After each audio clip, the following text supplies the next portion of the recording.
কাজ করার ব্যাপারে কোনো খোঁজ খবর নাই, অথচ কাজের জিনিসপত্র কিনে ঘর ভরে ফেলতেছি। আমার কাছে এই লজিকটা একদমই মাথায় ঢুকে না। কারণ আমার কাছে মনে হয় যে যখন আমি কোনো কাজ করব অবশ্যই আমার হিসাব করা উচিত যে কোন জিনিসটা আমার দরকার, কখন দরকার। আমি তখন সেই জিনিসটা কিনবো বা সংগ্রহ করব। বাট আমরা অনেকেই আছি এমন যে আমরা কাজ কখন করব সেটা ঠিক ঠিকানা নাই। এটা ছাড়া আমার চলবে না, এটা আমার কিনতেই হবে, এটা ছাড়া কোনোভাবেই কাজ শুরু করতে পারবো না। যেকোনো কাজ শুরু করতে কি আসলেই অনেক বেশি কিছু লাগে? আমার কাছে মনে হয় না।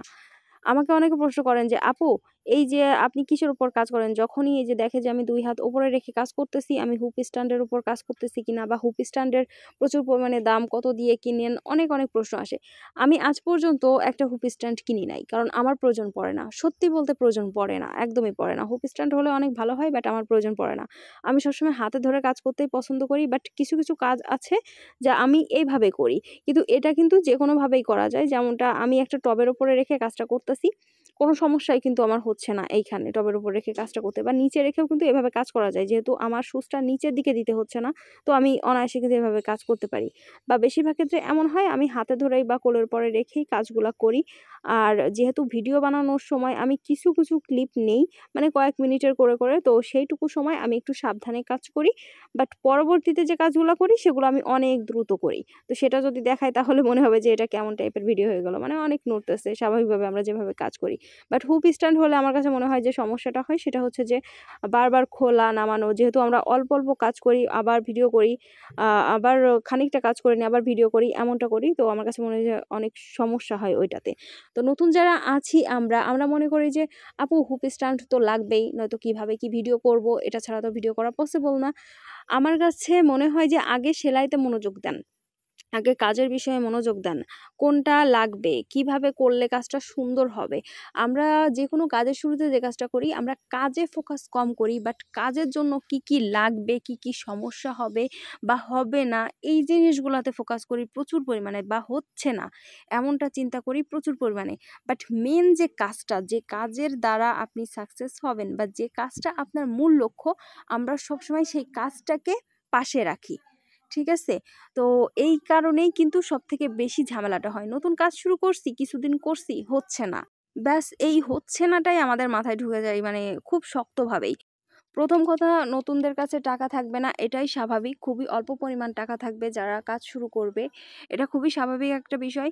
২য় কথা হচ্ছে যে প্রচুর পরিমাণে পরিশ্রম করতে হবে। আমি পরিশ্রম করলাম অল্প, আর অন্যান্য চিন্তাভাবনা করলাম প্রচুর পরিমাণে। আর এটা চিন্তা করলাম যে হচ্ছে না বা হবে না। তাহলে তো হবে না, তাই না? আসলেই হবে না। আপনি যেকোনো কাজের সময় দেখবেন যে কেউ যখন কাজ শুরু করতেছে বেশিরভাগ মানুষই এমনটা করে যে হবে না, হচ্ছে না। বাট হবে, এই জিনিসটা কিন্তু সবথেকে কম ব্যবহার করে। এই জিনিসটা সবথেকে নিজের মনের ভেতরে কম এরা ব্যবহার করে। এইজন্যই হচ্ছে সবথেকে বেশি সমস্যাটা হয়। সবসময় বলেন না যে হবে, চেষ্টা করে যাই, কষ্ট করে যাই। আমরা অল্প একটু কাজ করেই সফলতা চাই, অল্প একটু কাজ করেই সাকসেস চাই। তো এটা তো আসলে কখনোই সম্ভব না, তাই না? আপনি যতটুকু পরিশ্রম করবেন আপনার সফলতাটা ঠিক ততটুকুই আসবে। আমি অল্প পরিশ্রম করলাম, আমি বেশি চাইলাম, এটা তো কখনোই সম্ভব হবে না। কাজ করার আগে সর্বপ্রথম নেগেটিভ জিনিসটাকে দূরে রাখতে হবে। সবসময় পজিটিভ চিন্তা করতে হবে যে হবে, চেষ্টা করব, পরিশ্রম করে যাব, এবং অবশ্যই পরিশ্রম করতে হবে। পরিশ্রমের কোনো বিকল্প নাই।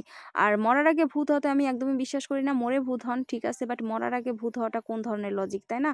যে আমি কোনো কিছু শুরু করব, আমার এটা ছাড়া হবেই না, এটা ছাড়া পারব না, এটা ছাড়া হচ্ছে না। ব্যাস আমি এই জিনিসটাকে প্রচুর পরিমাণে ঘৃণা করি। আমার একদমই পছন্দ হয় না এই জিনিসটা। আমি এটা পুরাপুরি এভয়েড করে চলি। পরিশ্রমের কোনো বিকল্প হয় না। আমার কাছে মনে হয় না যে পরিশ্রমের কোনো বিকল্প আছে, বাট সেটা স্মার্টলি করতে হবে। অবশ্যই জেনে বুঝে করতে হবে। আপনি যদি ভুল রাস্তায় পরিশ্রম করেন তাহলে তো অবশ্যই সফলতাটা আসবে না। অবশ্যই চিন্তাভাবনা করতে হবে কোথায় কি ভুল আছে, কোনটা করলে ভালো হবে, কোনটা করলে খারাপ হবে। আর আমরা অন্যান্য কাজের ক্ষেত্রে যাই করি না কেন, যদি কোনো কাজে সাকসেস হতে চাই, বিশেষ করে ক্যারিয়ারের ক্ষেত্রে আমার কাছে মনে হয় যে একটা ভুলও অনেক বড় একটা ইফেক্ট ফেলে। ভুল থেকে শিক্ষা নিয়ে আপনি বারবার কাজ করতে পারবেন। কিন্তু প্রতিনিয়ত যদি ভুল করেন সেটা কিন্তু আসলেই ভালো হবে না। আর কাজের ক্ষেত্রে অবশ্যই একটু চিন্তা ভাবনা করে কাজ করা উচিত। অনেক টাকা খরচ করলাম অথচ আমি দেখা গেল যে কোনো সফলতাই পেলাম না। এটা কেমন হলো, তাই না?